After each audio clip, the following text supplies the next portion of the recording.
पांचवा असूल। अब बच्चों के ताल्लुक से पेरेंट्स की क्या जिम्मेदारी है? Parents train up their children as the word of God. हमने अपने बच्चों को ट्रेन करना है, परवरिश करनी है।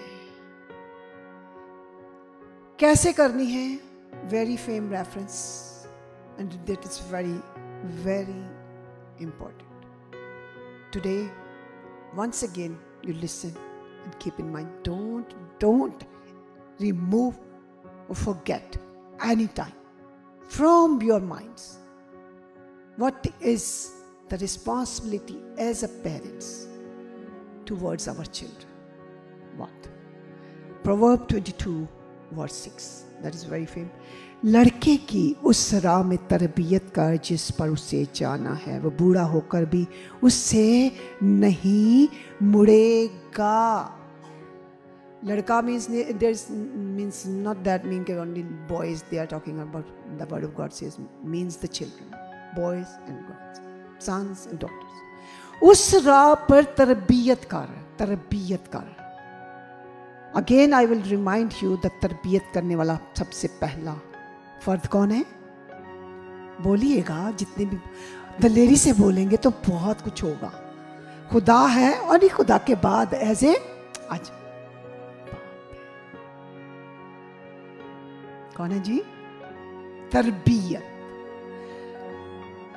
तरबियत में अब जो लफ्ज है, अक्सर हम तरबियत जब बच्चों की करते हैं, पहली बात है कि उसको उस राह पर चला। किस राह पर? जिस राह पर उसे जाना है। How we will train? If we know the way, what is the way? What is the path? From where it starts and where it goes? If the father, as a head of the family, doesn't know, then how can he train his child? How? That is impossible. And sorry to say, in Pakistan, that is the most biggest problem. We should know the path, first of all, every man. Then he can train his children. Responsibilities for women as well, as a mother. दोनों की जिम्मेदारी है। बगैर खुदा ने, फिर मैं remind करवाऊंगी, बाप को यह जिम्मेदारी ज्यादा दी। He will be accountable when he go before God. God will ask him. Hallelujah. अब तरबियत और नसीहत, बाप माँ भी, हम दोनों मियाँ बीवी मीन्स माँ बाप तरबियत करते हैं, सोचते हैं कि हम तरबियत कर रहे हैं, नसीहत कर रहे हैं। नसीहत ज्यादा करते हैं, तरबियत कम करते हैं। नसीहत और तरबियत में फर्क क्या है?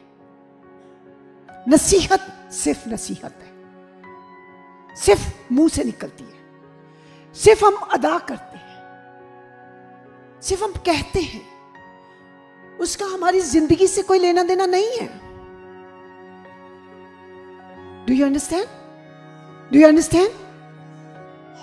तरबियत वो है जिसमें सबसे पहले हम इन्वॉल्व हैं, हम वो सब कुछ जो बता रहे हैं वो करते हैं, करके दिखा रहे हैं।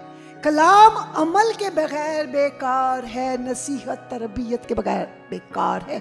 जब हम खुद एक काम को कर रहे हैं, वो हमारे बच्चे हमें खुद ब खुद देख रहे हैं। कितना आसान हो गया उस पर अमल करवाना। और हम कहते रहे, बेटा तू ये क्या कर रहा है, बेटी तू ये क्या कर रही है, ऐसे नहीं करना। कलाम ये कहता है। बाप को या माँ को देखता है, वो तो उल्टा कर रहे हैं, तो क्या वो अमल करेंगे? नहीं। इसलिए कह रहा है कलाम, कहते तरबियत कर। तरबियत के लिए पहले हमने अपने आप को बेहतर करना है, वैसा बनाना है जैसा कलाम कहता है। फिर जिस तरह कलाम अमल के बगैर, जब अमल नहीं करेंगे कलाम पर तो बेकार है, इसी तरह तरबियत भी अमल के बगैर, सब बोले जोर से, बेकार है। जोर से बोलिए। वो बात जो हम नहीं करते हम दूसरों से कैसे करवा सकते हैं, लेकिन वो बात जो हम करते हैं बगैर कहे भी हो जाती है। होती है या नहीं? कहने की जरूरत ही नहीं, कहने की जरूरत ही नहीं। ये है तरबियत। बच्चे खुद खुद देखें हमारा बाप हमारी माँ क्या कर रहे हैं, ऑटोमेटिकली वो उस राह पर जाएंगे जिस पर हम चल रहे हैं, उस राह पर जाएंगे। हालेलुया, जोर से तालियां बजाइए। यह बच्चे बहुत खुश हो रहे हैं। अभी आपकी बारी आने वाली है। देखिए, we are, of course, we are talking about the whole family, all characters. Hallelujah. So this is the word of God. तरबियत करनी है आज से, अच्छे माँ बाप बने, क्योंकि हमने खुदा के सामने हाजिर हो, हमने जवाब देना।